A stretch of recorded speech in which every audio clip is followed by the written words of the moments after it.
Vejam essas imagens.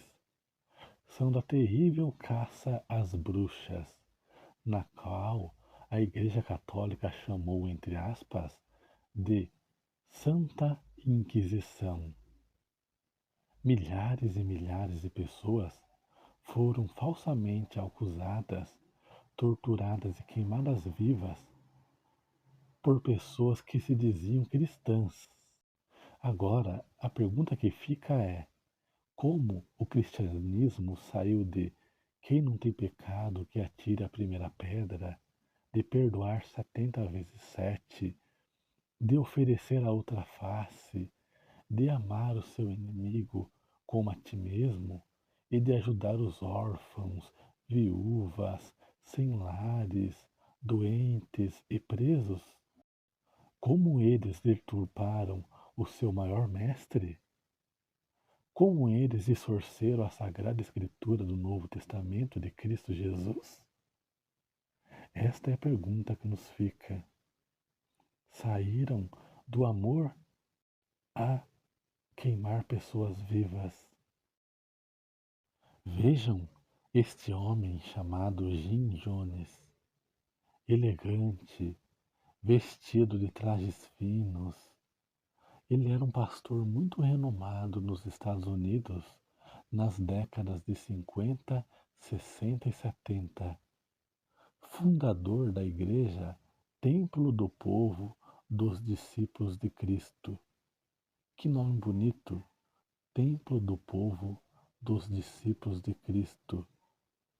Parece que nada de mal pode sair de um templo sagrado, não é mesmo?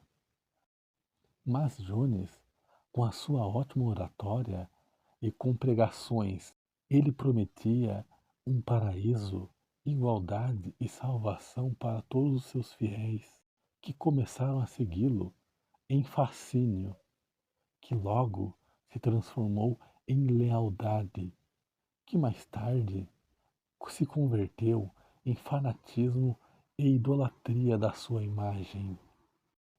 Pouco a pouco, ele passou a ser visto como um novo profeta enviado por Cristo, um santo ungido por Deus que sabia a verdade e o melhor caminho para todos, o que terminou em tragédia.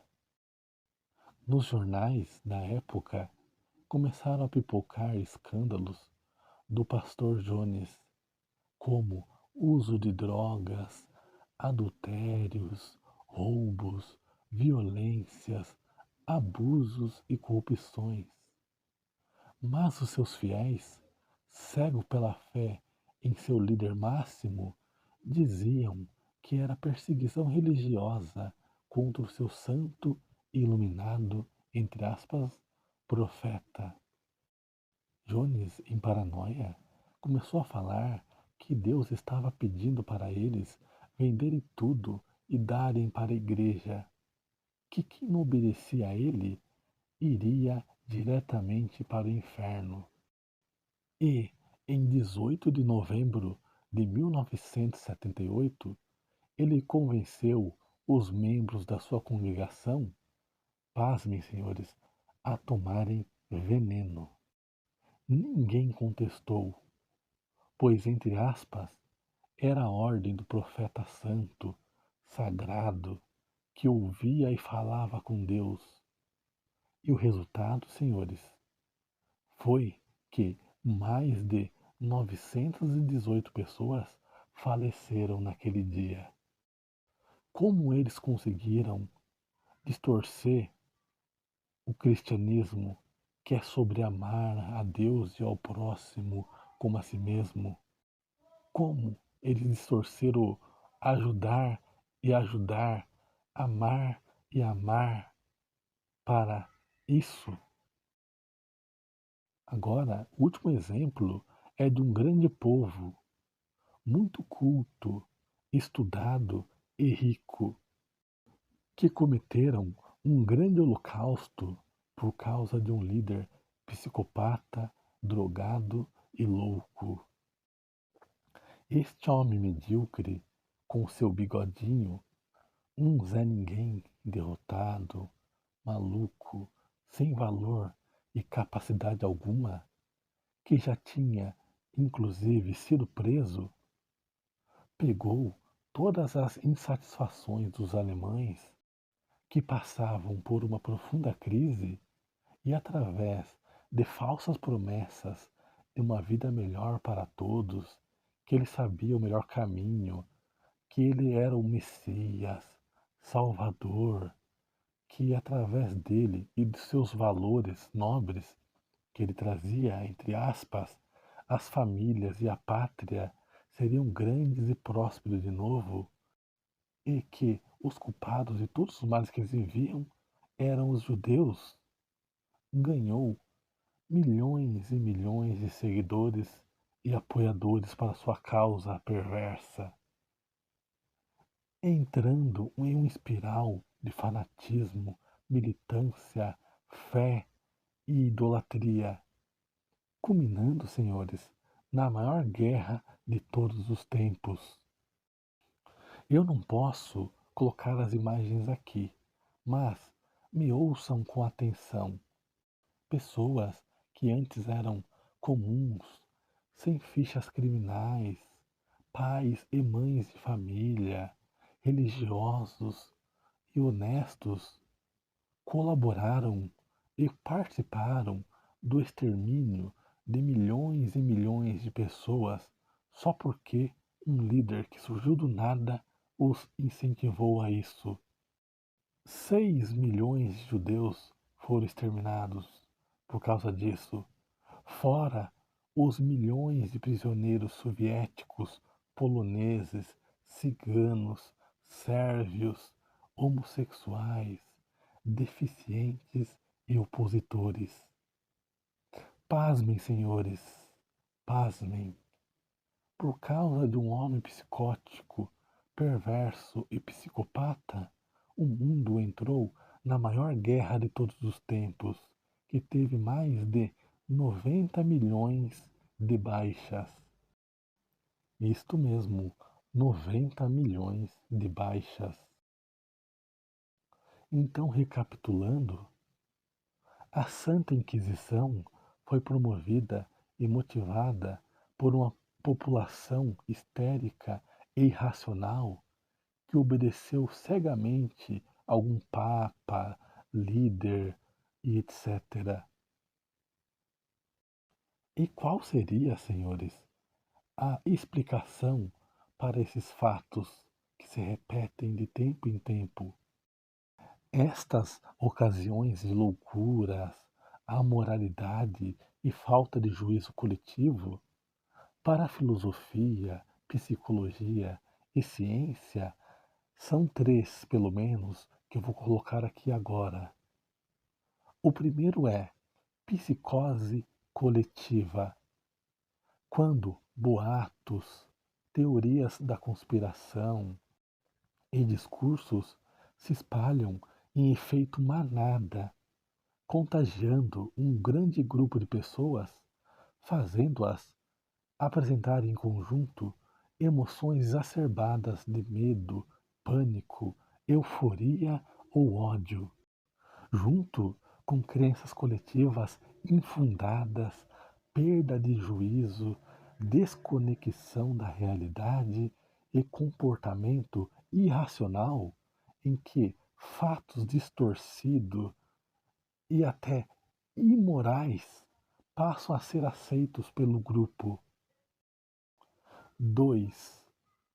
Movimentos políticos e religiosos autoritários ou fanáticos, onde lideranças psicopatas, imorais, sem escrúpulos e remorso, através da propaganda, mentira, doutrinação, controle mental, manipulações subliminares e persuasão, utilizam-se de insatisfações, valores éticos, fanatismo, nacionalismo, Deus, pânico, crenças e desejos daquele povo, pintando-se de enviados por Deus, honestos, combatentes da corrupção, democráticos e humanistas, que de tempo em tempo e devagarinho vão aprisionando o povo e a nação através dos mecanismos de controle social,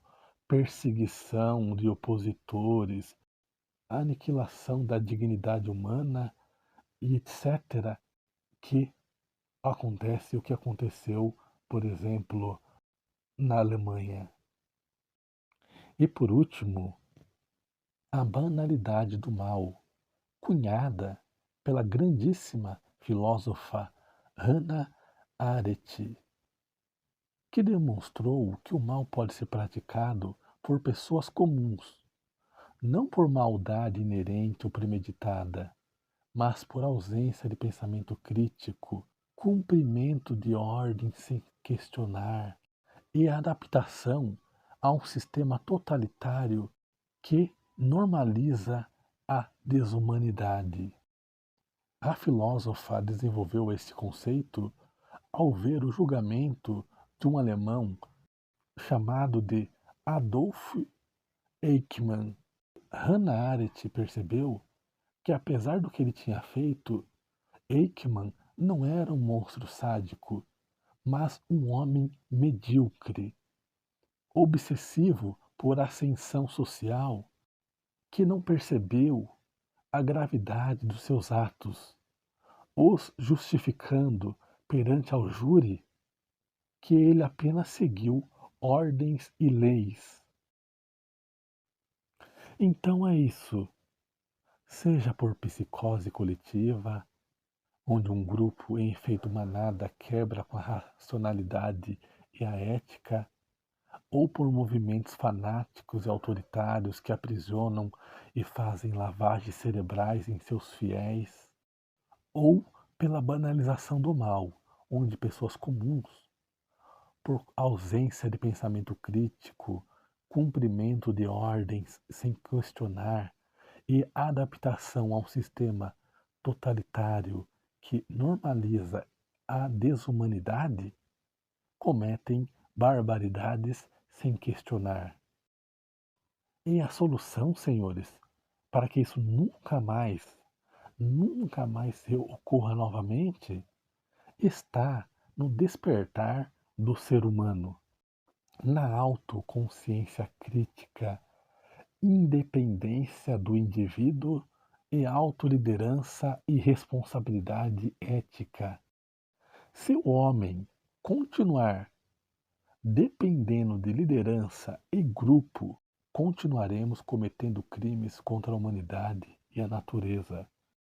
Portanto, devemos ser livres, independentes, originais e não pertencermos a nada que não seja nós mesmos, pois toda a corrupção vem de quando você tem que entregar o seu poder, a sua capacidade para alguém decidir para você. Quando alguém te governa, te diz o que é certo ou errado, e não porque você desenvolveu a ética, a moral, a autoconsciência, a autorresponsabilidade interna. Então, não siga, idolatre, adore e tema ninguém.